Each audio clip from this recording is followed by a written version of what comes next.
അപ്രതീക്ഷിത വേർപാട്. കണ്ണീരോടെ കേരളക്കര.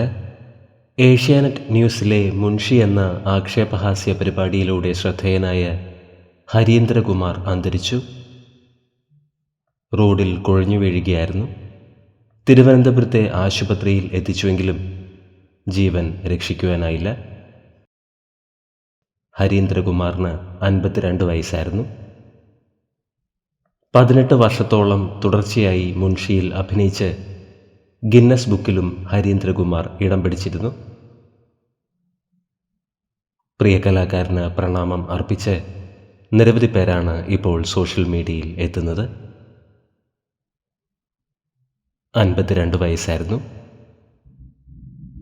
ആത്മാവിന് നിത്യശാന്തി ലഭിക്കട്ടെ എന്ന് നമുക്ക് പ്രാർത്ഥിക്കാം.